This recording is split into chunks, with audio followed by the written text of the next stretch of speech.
From the Weather NorCal Command Center, this is your morning update. American Door Company has been family-owned and operated for over 29 years, supplying Northern California with quality garage doors, garage door openers, and installed with the best service you'd expect from a locally owned company. We serve all of Northern California from Willows all the way to the Oregon state line. Give us a call today. Well, the Celebrate 20 festivities you've been hearing about, they start today. Of course, it's the 20-year anniversary of the Sundial Bridge. And of course, the city of Redding is going to be having all kinds of great stuff going on right at the Sundial Bridge and around the Turtle Bay area. And we're going to start off with Coffee with Kruger at 7 o'clock this morning. I'm going to be broadcasting out there live, have an interview or two. We're going to be taking a just look at what's going on out there. And then I'm going to stick around for the Bandaloo performance at 9:30. I'll be broadcasting their performance live on the 24-hour streaming channel, Facebook. Basically, anywhere that you watch Weather NorCal live, you'll be able to get it from the 24-hour streaming channel, Roku, Amazon Fire Stick, YouTube. Again, we'll be doing it on Facebook and also on X, or otherwise known as Twitter. So be sure to check that out at those different times here. Should be a good time. Hey, want to remind you, you can send those pictures in, and we got Dawn who sent this in of Jai and Agrippa, I believe is how you say those names. Just a couple of cuties hanging out together on that big bed. Nice that they share that bed. I want you to share your photos, pets, sunrise, sunset, a cool cloud, whatever. Send it on over here, and it's really easy to do from the free Weather NorCal app. All right, let's talk about our weather headlines. There are a few things to talk about, and a few things I need to kind of, calm things down a little bit. So let's get into it. First of all, the warmer weather returns today. Yesterday was the peak of the cooling trend, but after yesterday, temperatures are starting to increase as early as today. Temperatures will level off through the weekend. What I mean by that is we're not going to see a big increase or a big drop over the next 3 days. Temperatures leveling out in the upper 90s to a little over 100 degrees in the valley here for today, tomorrow, and Sunday. And we also look forward to, during these hotter days, cooler overnight lows. So at least we have that. You can open up the windows early in the morning, let some of that cooler air in, and enjoy it. But we've got some big heat just in time for the 4th of July week next week. So let's talk about that heat. We're going to talk about all kinds of things with that heat here as we get into the forecast here. Here's your neighborhood forecast at a glance. As I mentioned, temperatures are getting warmer, back in the 80s and 90s for the higher elevations, and back up to around 100 degrees or even higher for some of those valley locations. All right, the fire danger. This is something we continue to watch with the winds. Winds a little bit breezy this morning between 8, 10 o'clock in the morning from the north, not to mention along the coast as well. The winds die down a little bit, and then by the afternoon they pick back up, coming in from the northwest for the north end of the valley, but more from the south off into the southern portions of the valley here. But there you can see a little breezy there for the eastern mountains, but nothing too bad. And then the breezy conditions will probably return again for your Saturday, coming in from the north and west, even in the eastern mountains and north winds along the coast. So the humidity levels actually not quite as low as we typically get, but still in that single digit to even about over 20% in the Redding area and in the teens as you head off into the eastern mountains. So again, not as bad as we typically get in some areas here, and that'll be the case again for your Saturday, but still dry nonetheless. So with that winds picking up this afternoon, the fire danger increases, especially for Tehama County, right? Western Tehama County. Then we go into Saturday, and we see that area of higher fire danger kind of a little bit more widespread in the valley, not as bad in the mountains. In fact, mainly looking at low to a few spots, seeing that moderate fire risk. So again, not as bad as it has been, but we've got to watch later on into early next week when we could be looking at some higher fire danger again, kind of combining it with that heat coming on in. All right, so you can see this is the area of low pressure right here that helped to drop our temperatures down yesterday. That is moving off to the east. We've got another area of low pressure here and another one behind that. These are not going to have the same impact as far as the cooling is concerned, because we've got a couple of ridges of high pressure that are going to keep things from really keep things pretty hot out there. All right, so let's talk about what the National Weather Service issued yesterday. You heard about this, the excessive heat watch. Now, last night the Weather Service decided to go ahead and scratch Monday, bump it back to Tuesday. So this excessive heat watch is effective for Tuesday morning through Friday evening. I've got highs here just kind of averaging around 110 degrees plus, because there still is some fine tuning with the daytime highs that we're really going to have to start kind of setting in stone here soon. But for now, there's still a little tiny bit of uncertainty as far as just how hot it will get.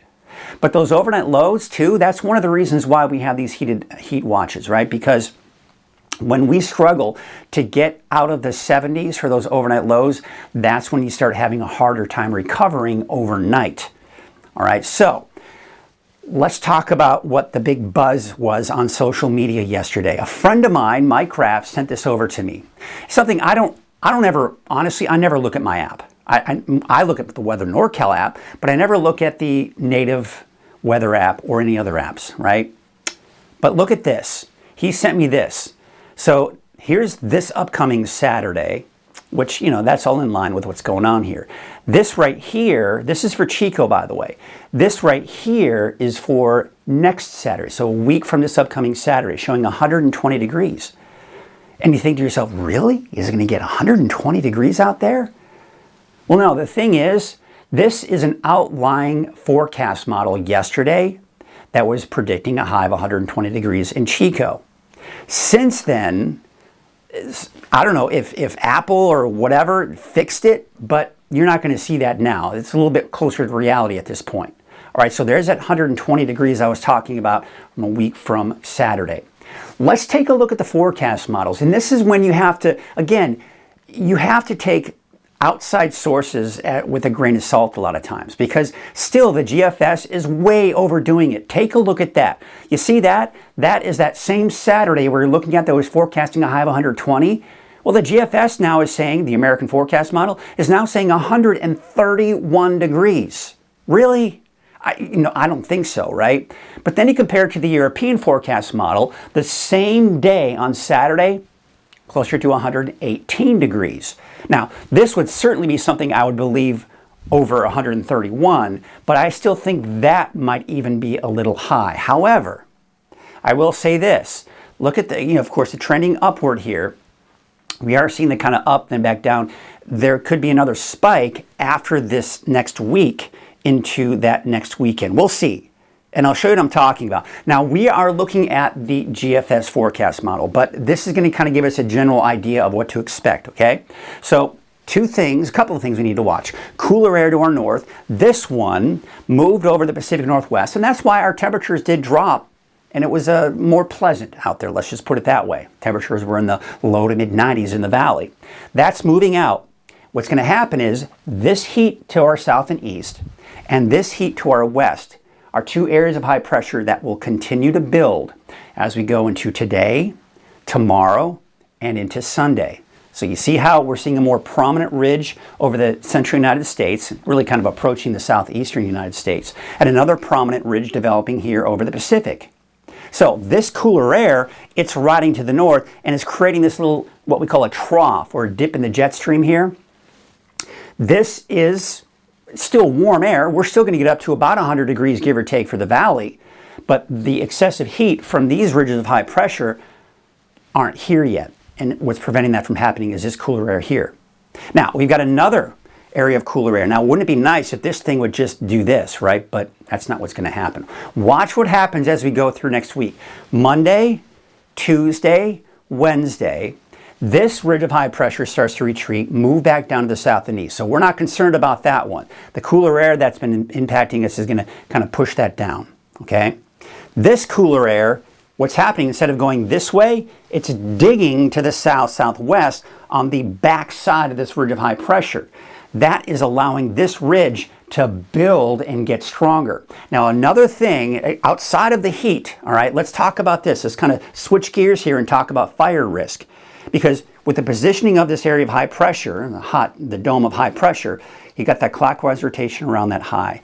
This is a bit of a classic setup for some gusty north winds. So I'm concerned about gusty north winds on Monday and Tuesday of next week. This could elevate the fire danger. That's going to be a high fire risk. And on top of that, temperatures are increasing. We're over 100 degrees at this point. All right, by the time you get to Wednesday, Thursday of next week, no longer concerned about the wind. Now let's switch gears, talk about the heat again. So now we have this dome of high pressure. And I want you to think about this. You hear about the dome of high pressure. Think of a dome, okay? The center of that dome was where the hottest temperatures. You get on the outside perimeter of that dome, so here and here, not as hot, much hotter, where you have the tip of the dome, right? So that's right on top of us. So this is where we'd see some of those hottest temperatures around Wednesday, Thursday. By the way, this is the 4th of July that you're looking at here, right? So just in time for our 4th of July celebrations. But check this out. So both the European and the GFS are keeping that ridge and actually building it a little bit here going into a week from this coming Saturday. So this is July 6th. You see that? That dome of high pressure looks like it's building even stronger. But here's the thing, just how strong this ridge builds is still just a little bit of a question mark because the European and the GFS are disagreeing on just how strong it will get. Hence the 131 that we saw from the GFS and the 118 that we're seeing from the European forecast model. So you kind of go somewhere in between, typically closer to the European at this point. But that's what's going on with the overall trend. Yes, the ridge of high pressure is here. It's pretty much inevitable, folks, that next week you're going to be dealing with this heat. Just how hot it gets, though, is something we've got to fine-tune here over time. Are we talking 100 teens? Absolutely. 112, 13, 14, maybe 15. But going north of that, going into the 118, 120, I still think at this point it's probably overdoing it. But I think we'll break some records next week. Certainly not out of the question there. All right. From heat to cooler air, we're talking about wave heights in the ocean and the cool breeze that you see along the ocean. You can see the wave heights as we go into your Saturday actually decreasing a bit. And then we take a look at your marine forecast. Yeah, those north winds at 15 to 20 knots. Waves from the northwest at 6 feet at 6 seconds. No advisories. So this is good if you do need to be out on a boat. All right, let's get you to your forecast. Now, what you'll notice here is temperatures, actually for the mountains, they're kind of dropping a bit Saturday, Sunday, and then that's when we see the increase as we go through next week. But for the coast will actually see some warmer temperatures. Look at this for the coast. Eureka, Crescent City, you could see some low 70s during that heat wave as well. So, 72 is certainly a lot better than over 100 degrees, but it's warming up even for the coast. There you can see for the inland areas, again, that dip. Then they start to kind of go back up here as we go into next week. Here's your Siskiyou County neighborhood forecast. Look for a high of 89 degrees for Wairika today. Let's focus on the cooler weather today and really tomorrow, especially for the higher elevations. Let's not think about that heat going into next week. I'll tell you about it and you can be forewarned, but it's always nice to just kind of enjoy the cooler weather while it lasts, right? We do have a chance for showers, maybe some thunderstorms on Sunday afternoon, by the way, for Modoc County, maybe even eastern Siskiyou County as well, not to mention in the eastern mountains here on Sunday. So that's something we need to keep an eye on as well. With that heat building, if we see any lightning strikes, that could be a bit of a concern. But for now, it's just going to be a slight chance. I don't anticipate it to be very widespread. Here's your Valley neighborhood forecast brought to you by NorCal Tractor. Your temperatures, they're warming back up. Corning southward, upper 90s, around 99, 100 degrees here, right? Then we take you up north. We're a little over 100 degrees for places like Redding. Red Bluff, about 100 degrees. A slight dip on Saturday, back up to 100 degrees on Sunday. And then those temperatures really ramping up through next week. So let's take a look at your 7-day outlook for Redding. As I mentioned, it's kind of hovering around upper 90s to just a little over 100 degrees for Friday, Saturday, and Sunday. So go to Monday, temperatures start to increase. They'll increase even more, could get up to 110 degrees or higher by as early as Tuesday, going through the end of next week. We're the locals down the street. The neighbor you come to for advice. A nest egg for the golden years. A loan or a new account for that growing business. What started in Chico 50 years ago has taken us all around California, providing big bank lending power and high-tech service, while keeping our relationships personal. We're still the locals down the street, no matter where your street might be. Tri-Counties Bank, California's local bank.